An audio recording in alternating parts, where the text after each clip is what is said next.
Hi, I'm popping in here before you dive into this episode with very exciting news. The Profit Academy for Interior Designers is officially open. If you're a designer or a decorator who is busy, booked, and still wondering why your numbers don't reflect the effort you're putting in, you're not alone. So many talented designers and decorators are working incredibly hard, but guessing when it comes to pricing, fees, and profitability. And guessing is expensive. You don't need motivation. You don't need another trend. You just need structure. And inside the Profit Academy, I'm going to walk you through how to price your services properly, how to structure fees across every phase of the project, how to truly understand your numbers, and how to protect the profits you're already working so hard to earn. Because the business should fund your life, not drain it. This program is designed to help you move from uncertainty to complete clarity, from inconsistent profit to intentional income, and from stress to confidence. If you are ready to run your design business in a more sustainable, strategic way, you can learn more and join us now. The link is in the show notes. And if you have any questions or want the link sent directly to you, just DM me on Instagram. All right, let's dive into this episode. Welcome to the Business of Beautiful Spaces, a podcast that's specifically for interior designers and decorators. This is the podcast for designers and decorators who love creating beautiful spaces, but also know that building a profitable business, it what makes it all sustainable. Hi, I'm Laura Thornton, and after nearly 30 years in the interior design industry and building a 7-figure design firm, I know firsthand how lonely it can feel running your own business. Making big decisions without a boardroom, without a business partner, or another executive team member to walk things through. That's exactly why this podcast exists. Think of me as your interior design bestie, the place you come for honest conversations, real action items, and a clear to-do list that you can apply today to move the needle forward and improve your bottom line. And if you can't get the answers you're looking for here, one-on-one mentorship with me is always available because no designer and decorator should have to figure this out alone. My goal with every episode is simple: to help you build a more profitable, confident design business and propel you into sustainable, successful future. So let's dive in. Welcome back, friends. Another episode of the Business of Beautiful Spaces. Today, we're talking about a number that can completely change the way that you run your design business. It's not your hourly fee. It's not your profit margin. It is your client lifetime value, otherwise known as LTV. So not to be confused with LVT, LTV, lifetime value. Because when you know what a client is worth over time, you're going to stop guessing about your marketing. And that's where this number comes in really handy. And you're going to stop panicking about whether or not if you run an ad, it's going to be worth it. You're going to stop feeling like every lead has to convert or your business is in trouble. And if you start making confident CEO level decisions about how you're going to grow, then this is where you're going to learn. Okay, so what a lifetime value really means to your interior design business.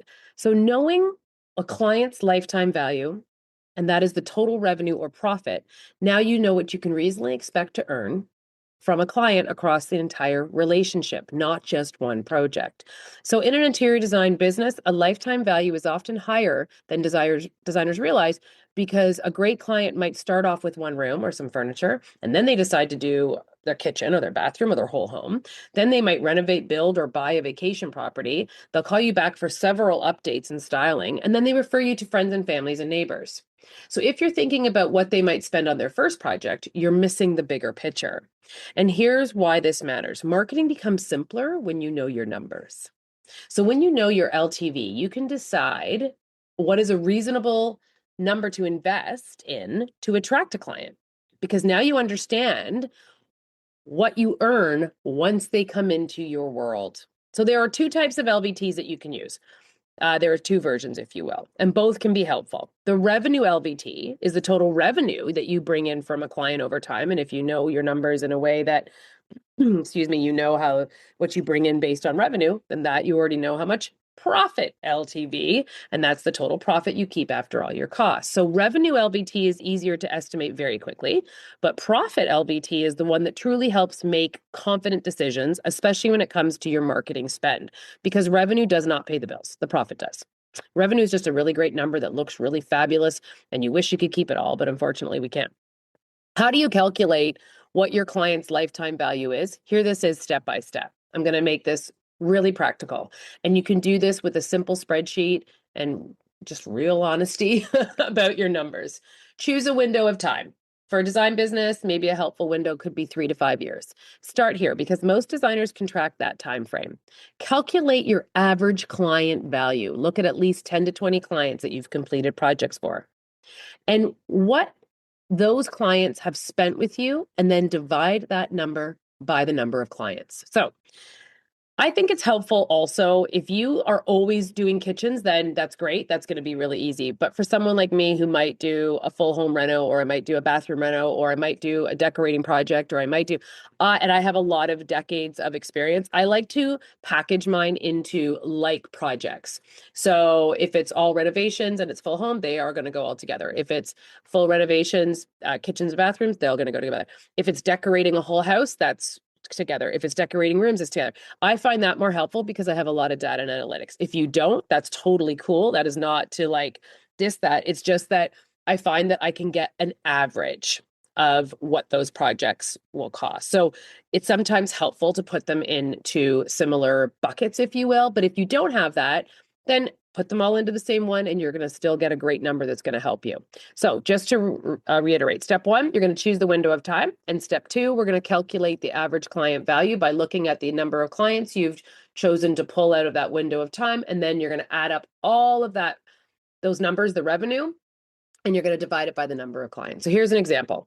If 15 clients generated 450,000 in revenue, then my average client revenue is 450,000 divided by 15 clients. My LVT is $30,000.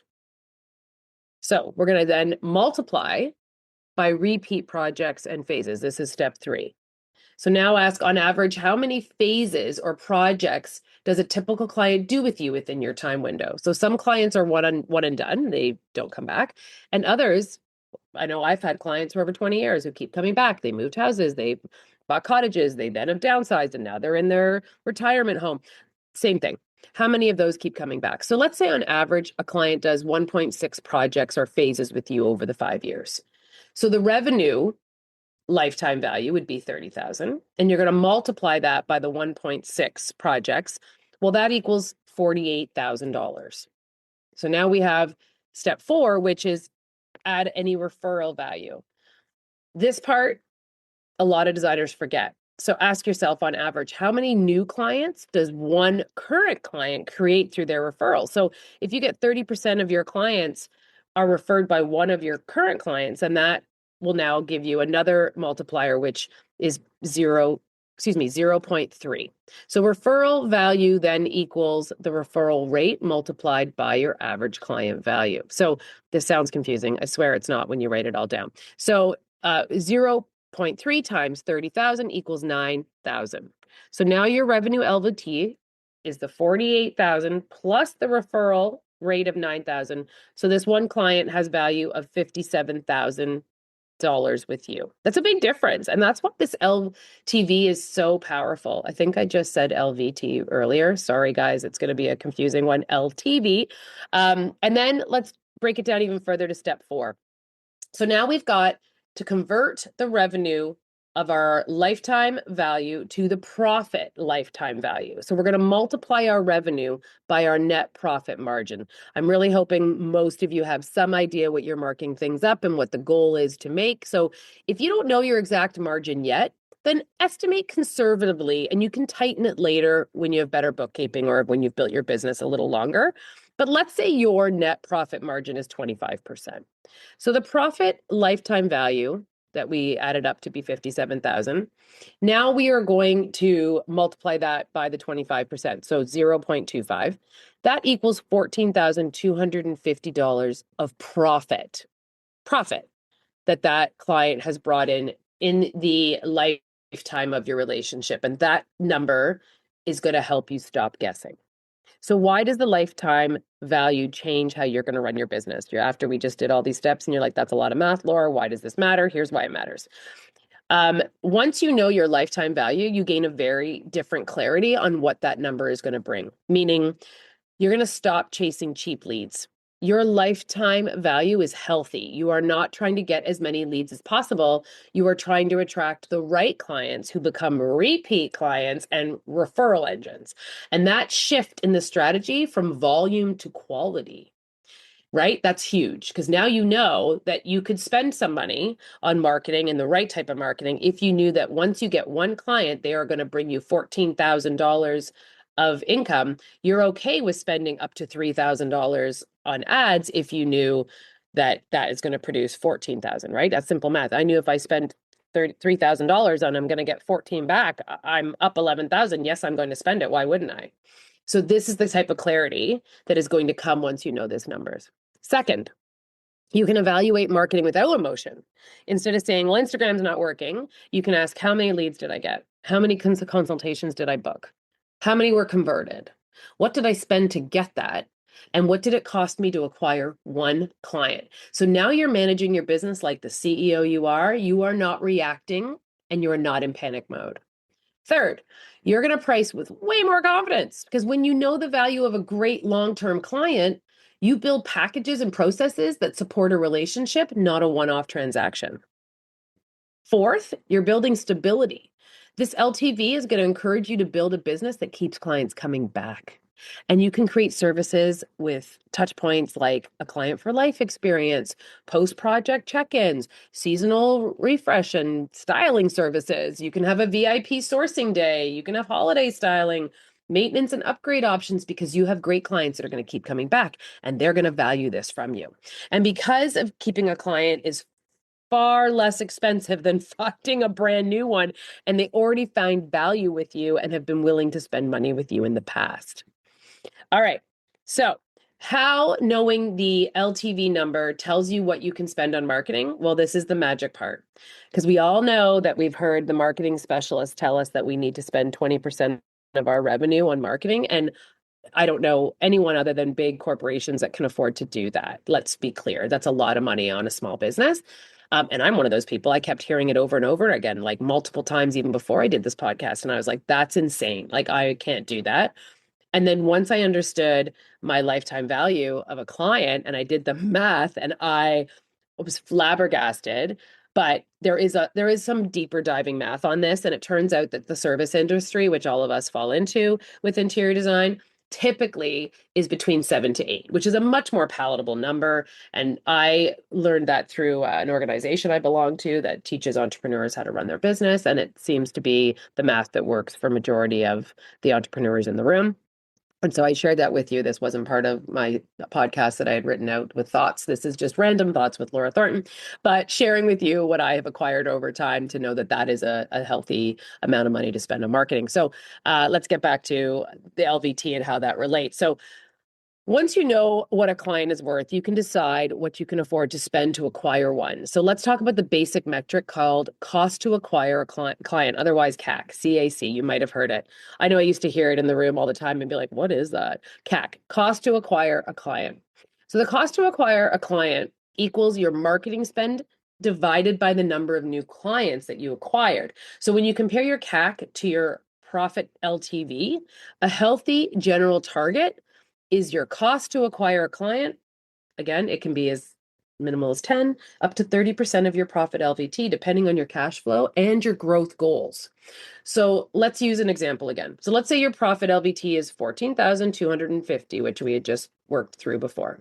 If you choose 20% as your target acquisition cost, then your marketing budget per client could be that 14,250 times 0.20, which equals 2,850. You could spend up to $2,850 to acquire a new client and still be in a very healthy range. You can stop guessing about the marketing and you can start evaluating like a business owner, because that $1,425 and then spending $2,850 to get one new client is also going to bring referrals and all kinds of things you didn't have to pay anything for to get to come into your business. So that $2,850 is not just one client. It can actually spiral into many other clients. So what that means is if you're at a networking event and it costs you $500 and it reliably brings you in one client, that's a win. You're no longer guessing if it's a win. It's a win. If your SEO costs $1,000 a month and it brings in 2 clients a month, then that is likely going to be a fantastic return. If your ads are running and they're $1,500 and one client comes in every couple of months, now you can decide whether to improve the conversion, adjust the marketing, or shift your budget. This LTV is going to give you a very clear framework because it's replacing confusion with strategy. We're not just throwing ad dollars at the wall and hoping something sticks.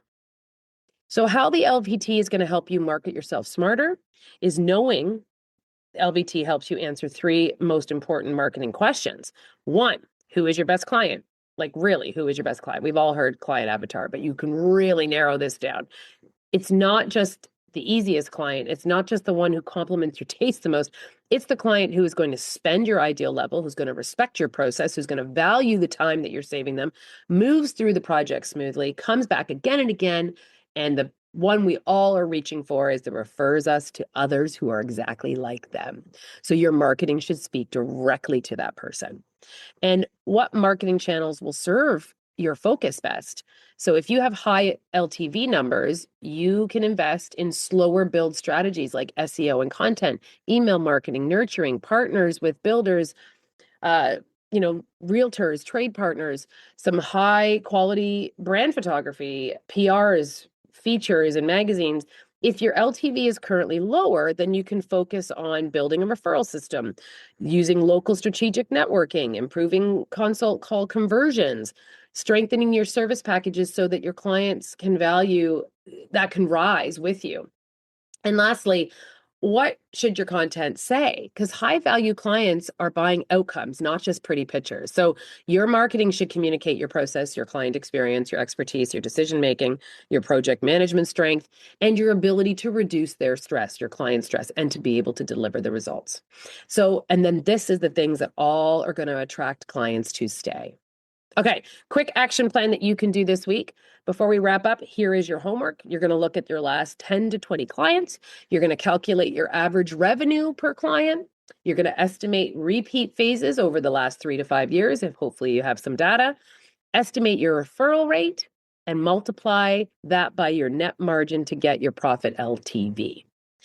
You're going to do a target acquisition, your CAC, and you're going to use that between a 10 to 30% of your profit LTV, and you're going to evaluate one marketing channel using your cost to acquire a new client. If you do this, you'll immediately feel calmer about marketing because you have a number that's guiding all of your decisions.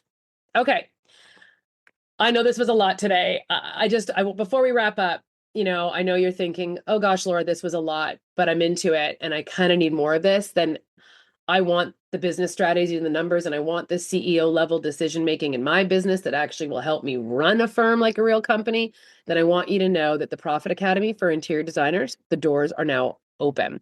And the Profit Academy is where we go deeper than the podcast episodes ever can be. And we will help you build into pricing and scope and profit systems that support your creativity, protect your time, and increase your take-home pay.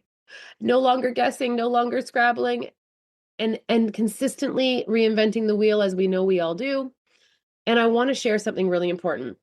We heard you. I got the emails and I got the DMs, and I heard you saying that our price point was out of your range, and we decided to change that. So we have currently created a 3-tier system so that more designers and decorators can access the work that supports their life and the level that fits them best. So tier 1, we call this the Self-Study Foundation, and it is only $6.99. You get to learn the framework independently. This is the best if you're self-motivated and ready to start making changes without live coaching or personalized support. It still includes full access to the Interior Design Academy curriculum, core pricing scope, all the profit trainings, the templates, the scripts, the worksheets. It's all self-paced implementation.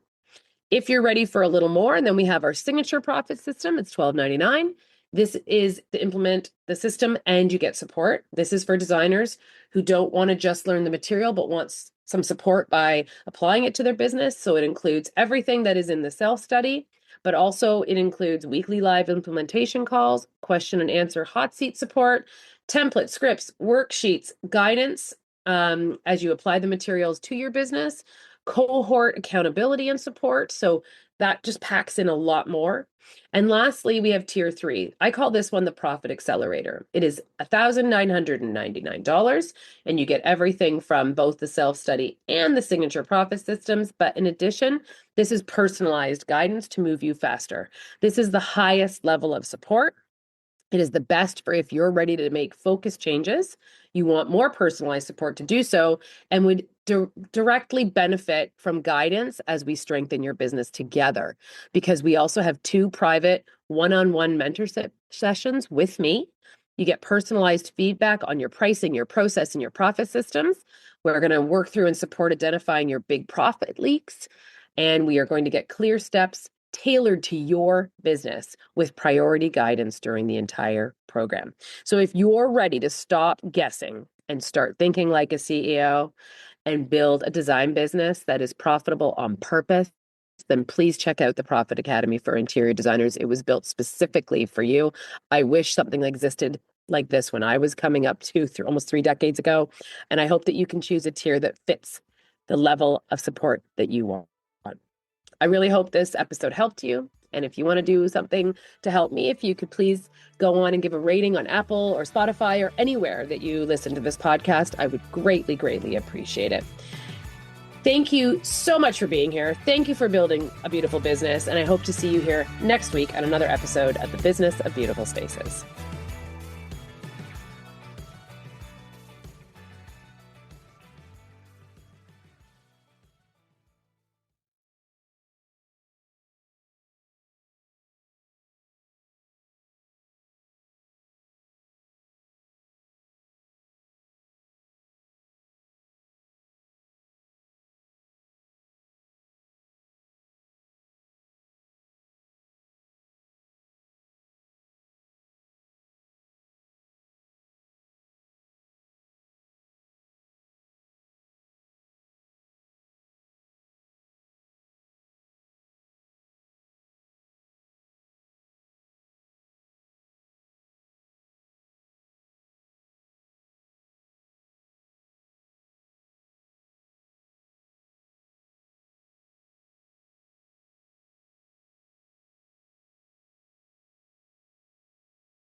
All right, quick pause, because if you've been telling yourself that you're going to figure out AI when things slow down in your business, you need to hear this. Things are not slowing down.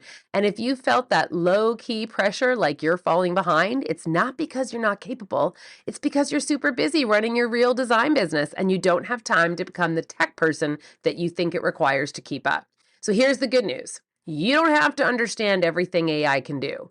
You just need a clear starting point, one that begins at the very beginning and walks you through step by step in a way that makes sense for interior designers. And that is exactly why I created the AI ChatGPT Made Simple and the Claude Made Simple guides. These are practical, no overwhelm guides designed for interior designers who want to start using AI confidently and without getting lost in jargon or random tips that we all get through social media. And when I say from the beginning, I really mean it. We start with the basics like words the GPTs, chatbots, LLMs. What do these actually mean? So you can feel grounded instead of confused. Then we walk you through step by step how to create your own role-based AI assistants for your business so you can build the support that you wished you've had for decades.